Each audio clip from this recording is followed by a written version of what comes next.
las tiras del Cuévano, ¿no? Y pinta a la pasiega y los soldados. Es quizá una de las primeras representaciones con más rigor y más fidelidad, y en ella aparece la pasiega pobremente vestida.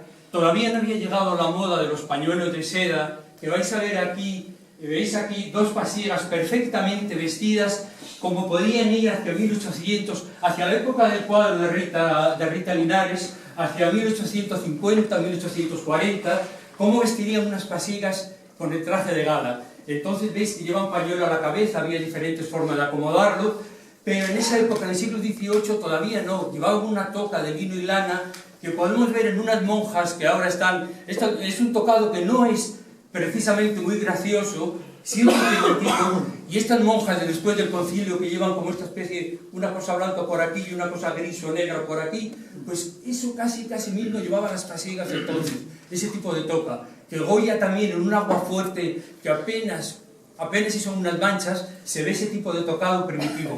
Luego ya viene la moda de los pañuelos, pero ya entonces nos centramos más en el siglo XIX, que es donde vamos a centrar un poco cómo era el atavío de la mujer pasiega. Es sin duda el más rico de Cantabria. Cantabria es una zona de indumentos populares muy pobres, tenemos que reconocerlo así. Eran trajes de muy escaso adorno, como eran todos los trajes del norte de España, tenían apenas, casi era una ausencia total de bordados, apenas un adorno de terciopelo, era un traje sumamente pobre, de lino y lana, y ya digo, rayando la pobreza. Se apartaba de este modelo el traje de las pasiegas, quizá porque de antiguo se habían dedicado pues mucho a recorrer otros sitios de España donde veían otras modas, otras influencias, quizá por el arcaísmo de su forma de vida, tenían ese gusto extremo por adornarse con cantidad de corales, al punto que los viajeros que vienen de fuera dicen que se ponían cantidad de coqueterías salvajes. Lo que ellos llaman coqueterías salvajes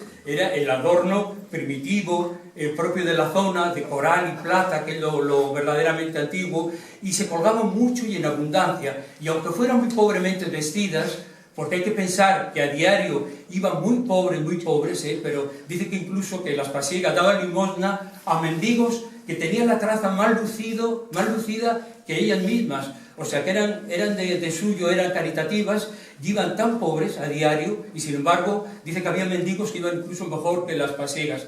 Pero llegado un día de fiesta, entonces era cuando se alajaban y se vestían a la forma que vemos aquí, sobre una camisa de lino, que luego ya también podía ser de algodón, porque ya el algodón entra de lleno, el algodón que venía de Cataluña, de otras, y ya la mujer está empezando, la mujer en Cantabria empieza a dejar de hilar el lino, le resulta más cómodo comprarlo, y puesto que ellas también se dedicaban mucho a la venta de telas ambulantes, pues también de eso mismo podrían hacerse las camisas, que eran muy fruncidas al cuello, lo que se llama cuello de cabezón, que es lo que ahora llamaríamos erróneamente cuello Mao. Es el cuello de cabezón, y ahí iba todo muy fruncido y se sujetaba con dos moneditas de plata muy chiquitinas, como la uña del dedo meñique, o con bien como lleva también la pasiega de Rita, parece que son botones hechos con hilo, aguja y hilo, y hechos en forma de pan de malva, como una tortita plana. Con eso cerraba la camisa esa. Era la única ropa interior que llevaba. En eso tenemos que insistir muchísimo, y todavía he conocido yo pasiegas en La Vega, Luena, gente que era pasiega, que jamás habían usado, y eso que decían que ellas de jóvenes eran las modernas del pueblo, jamás habían usado ningún tipo de ropa interior que no fuera la camisa. Y cuento la anécdota de una mujer de Luena, que era la moderna cuando era joven, dice que ella nunca llevó las trenzas largas a la espalda, porque eso era de las antiguas. O sea, ella, siendo una muchacha joven y moderna a principios del siglo XX, jamás usó bragas. Siendo ya muy mayor, tuvo que ir a Valdecilla, y las hijas dijeron: mamá, le pusieron unas bragas. Tuvieron que parar la ambulancia a mitad de camino porque no las aguantaba. Y le preguntaba a la hija: mamá, y se sintió, dije: hija, mucho mejor, descansé. Aquella braga la estaban imprimiendo. O sea, y eso era la moderna a principios del siglo XX. Porque ¿qué sería un siglo anterior? Por eso cuando vemos a los grupos de danzas, con esos pololos por debajo, con esas puntillas y sus pasacintas rojas, jamás llevó eso a la mujer campesina, jamás. Lo empezó a usar la mujer burguesa a mediados del siglo XIX, y luego la sección femenina, por pudor, porque empiezan las mujeres a subirse a los bailes regionales, cuando los certámenes de la sección femenina, atablados, y porque empiezan a brincar como corzas, cosa que no tenían que hacer, porque el baile de la mujer era muy sentado y la cantidad de sayas sobre sayas que llevaban impedía que se les viera más arriba de la pantorrilla. Entonces la sección femenina impone, o si no, las descalifica a las que no lleven esos calzones gazmoño, mojigato de los pololos, que ahora creemos que es lo propio de la vestimenta campesina y siempre decimos, no, no, no, la campesina fue, como decían las pasiegas, a cuerpo libre, o sea, la camisa y nada más. Sobre la camisa ponían 1, 2 refajos que los podéis levantar o poneros de pie quizá un poco, aunque para que os vean mejor los que están atrás. Eran sayas de mucho vuelo, 4 metros de vuelo, de diferentes colores, podía ser encarnado, verde, amarillo, naranja, por debajo lleva la cortapisa, una especie de refuerzo con que se rematan estos refajos, que también le dan colorido, porque sobre estos refajos de tanto vuelo siempre se insiste, era la moda entonces también que lo dictaba. La moda popular muchas veces se ve influenciada por la moda burguesa, con retraso, por la moda elegante.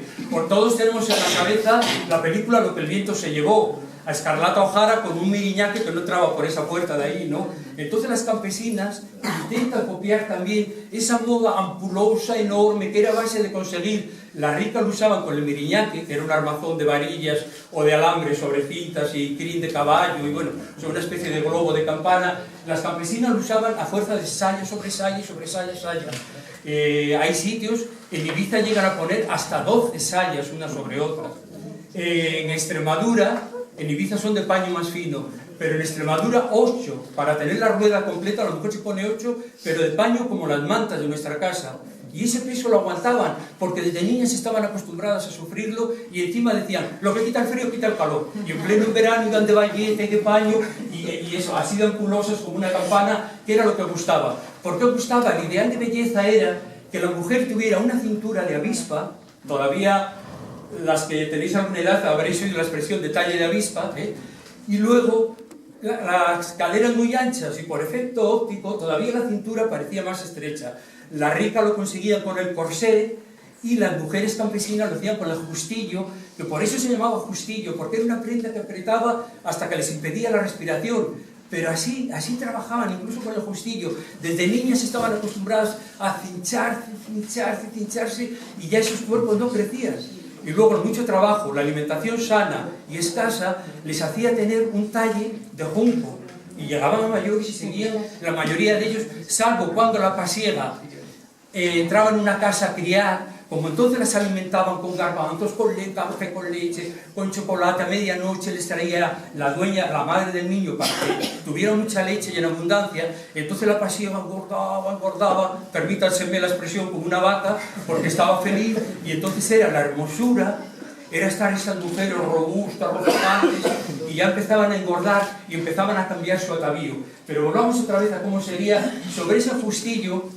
A veces, otras veces iba directamente sobre la camisa, normalmente iba el justillo, pero la pasiega podía suplirlo también con el jubón, que es esa chaquetilla abierta, muy escotada, ya suelen decir los cronistas de la época, sin ofensa del pudor, dice muy escotada, pero porque es que a la vez se pone en el pechero, que lo vemos aquí en el cuadro de Reita también, muy significativo. Es esta pieza tan elegante y se da en otros sitios de España, se da en Burgos, se puede dar entre las vaqueiras de Asturias. Es una pieza con la que cierra la abertura del jubón, quizá también para defender el pecho del frío, y es esta pieza muchas veces encarnada, aunque podía ser de otro color. Luego vemos el busto de las caderas para abultar más, incluso se enrollaban, como nos contaba Aurelio, que es el que ha dirigido la confección de estos trajes. Tenemos en Cantabria la fortuna de un sastre que está aquí, que le ha cogido el golpe perfectamente a cómo era el corte y la indumentaria antigua, y él es el que ha dirigido y ha confeccionado, ellas también lo han cosido, pero estas prendas. Para ampliar más las caderas recurrían a ponerse lo que podían llamar, o sea, un churro de tela, o como contaba Aurelio, que le contaba una vieja pasiega, un pañuelo, o a veces igual, pues lo que pillaban, una tela que enrollaban en la cintura para ahuecarse más las caderas. Quizá veis esa especie de churro atrás, ¿no?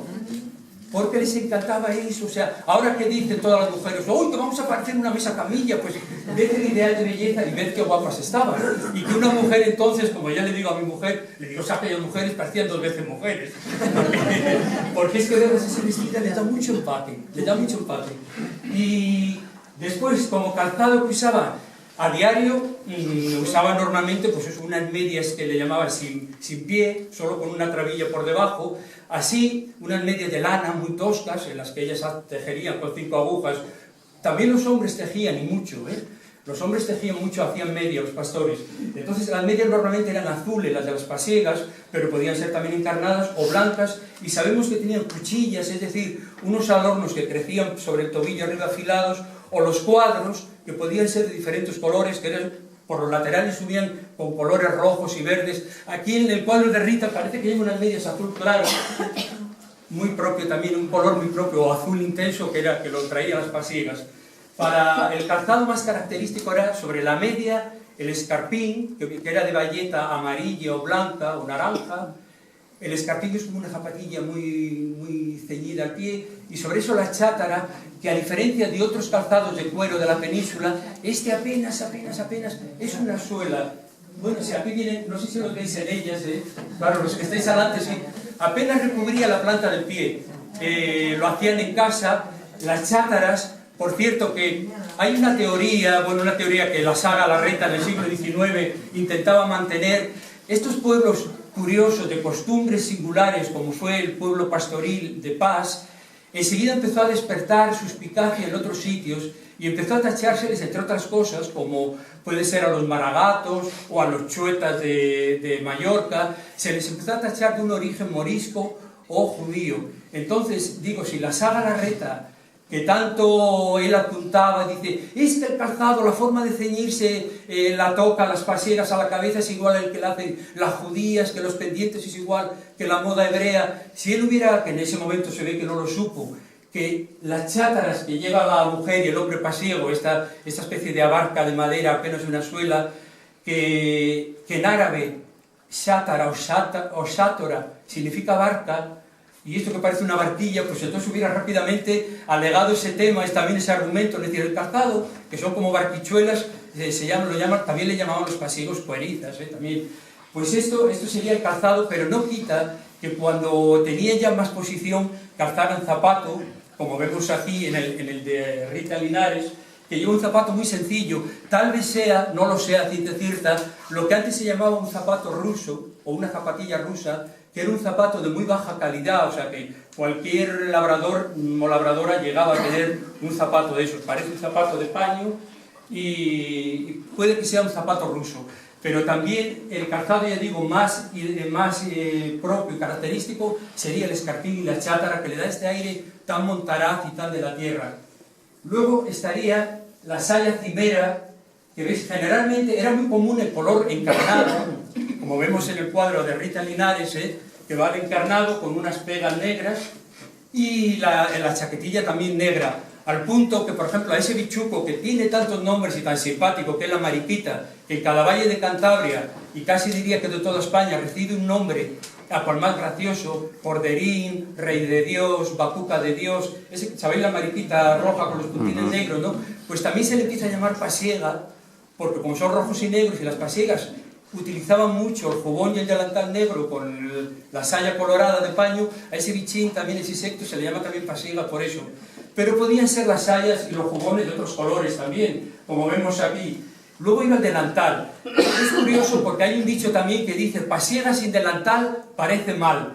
Y sin embargo vemos, por descripciones antiguas, las figuritas de Saltillo, hay algunas en que la pasiega no lleva delantal, cosa que se hace muy extraño, porque siempre veremos a la pasiega con un gran delantal muy ricamente adornado, en este caso con esterillas de oro, como vemos aquí en el de Rita, otras veces son con cintas de seda, que se llamaban colonias, como vemos aquí, y era un delantal muy bonito, porque resalta mucho, es un atavío, un toque que le da pesadote y a la vez con mucha fuerza, Por eso digo que imaginarse una pasiega sin delantal, como las hubo, a mí por lo menos me choca mucho, porque parece un complemento que no puede faltar.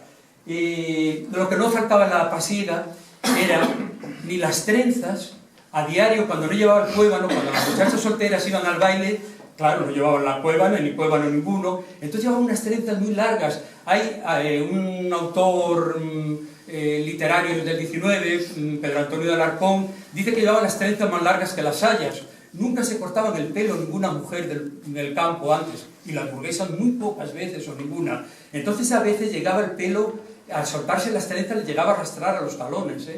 Entonces ese cabello trenzado que llevaba la pasiega, que el lucir dos trenzas era el mayor símbolo de hermosura en una muchacha, unas trenzas largas, a la hora de cargar el cuébano, eso sí se lo recogían en un moño, y sobre ello el pañuelo de muy diferentes maneras. El que lleva Rita parece que lo lleva a lo que podía ser, no sé, recogido aquí atrás, quizá lo que le llamaran cachirulo, traído, no lo sé, parece que sea un pañuelo de seda, como era lo habitual con el traje de gala, y aquí vemos otra forma de llevar el pañuelo, también muy característico de la zona de Pars. Lo otro que jamás faltaría en una pasiega serían las joyas, el gusto por las joyas. Cantidad de gargantillas de coral, muchas cadenas de las que solía colgar la Virgen del Pilar, a las que las pasiegas tenían una gran devoción, y también relicarios, los pendientes estos que vemos que son de pata y careta, que le llamaban las pasiegas, de oro y coral, oro de baja ley, y estos son unos pendientes más propios del siglo XIX. Y después era muy corriente el que llevara un pañuelo en la mano, no sé, vosotros no lo traéis esta vez, era muy corriente, tanto las pasiegas como las montañesas, como las campurrianas, como las vascas. En el siglo XIX, cuando acudían al baile, a la romería, y todavía hemos visto nosotros, ya un poco diferente, pero mujeres mayores que llevaban siempre un pañuelín en la mano, y si iban al rosario siempre llevaban el monedero y un pañuelín blanco en la mano, así, con una gota de colonia. Bueno, eso venía de muy atrás, y siempre solían llevar un pañuelo, bien de seda de color, bien blanco. Cuando iban a la romería, luego traían en ello los perdones, la rosquilla, las avellanas, a las que les convidaba el mozo lo que compraban, los traían en el pañueluco, eso amarrado con los 4 picos. O sea que era muy normal que llevaran un pañuelín. Un pañuelín era como un adorno que tenía que llevar la mujer. Y después el complemento maravilloso y único que define como nada, y que eso sí que no lo hay en ninguna otra región, porque yo siempre digo, de la pobreza de nuestros trajes, son los nuestros. Era así, el campesino de esta tierra, además de ser pobre, como todos los campesinos, pero no tuvo nunca demasiadas ansias de lujo, de ostentación, como se puede ver en otras partes de España, donde vemos igual la tierra de Zamora, de donde es mi mujer, donde la indumentaria alcanza una riqueza, un gusto, un recargamiento. Salamanca, León, no un primitivismo, aquí no, solo, ya digo, las pasiegas son las más lujosas, pero lo que no tienen, lo que sí podemos presumir, que no lo tienen en otras provincias, que ya digo, los ganarán en indumentaria, es en la cuna tan bonita que supone un cuébano niñero, una cuébana. Ni los indios de Canadá, las indias, con sus cunas portátiles hechas con cortezas de abedul y teñidas y pintadas, ni los lapones de Finlandia con sus cunas también portátiles. La cuébana niñera es el complemento más bonito y más característico que puede distinguir a toda Cantabria, no solamente a Pars. Ahí iba el chiquitín, el chicuzu, sobre una red que hacían de cuerda, allí iba el jergón de hoja maicera, luego ponían un colchoncín de hoja de maíz, entre medio ponían una piel, un cordierito, para que las meaducas del crío no cayera, porque muchas veces abajo también metían quesos, telas, frutillas, pañuelos de seda con lo que traficaba la madre, y lo metían debajo, entonces ponían una piel para que nunca estullara nada del crío. Entonces el arcío a la cabecera, y sobre él van, que en cada zona, en San Roque le llaman de una manera, las pañadas, los mantillos, como en cada zona le llaman, y tenían una forma diferente de adornarlos.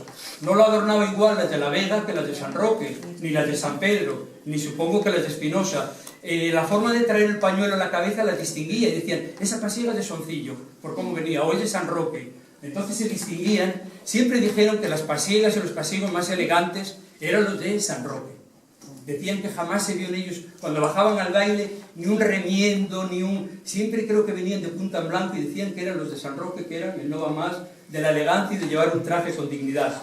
Quizá estas pasiegas, por lo elegantes y lo dignas y guapas que vienen, podían ser sanrocanas, no lo sabemos. Pero también en las otras villas pasiegas, así era el arte, el porte que tenían las mujeres, tan distinguido, tan lleno de color y de gracia, que tendrían los días de fiesta, y aquí las podemos ver, y pido para ellas un aplauso, y si queréis...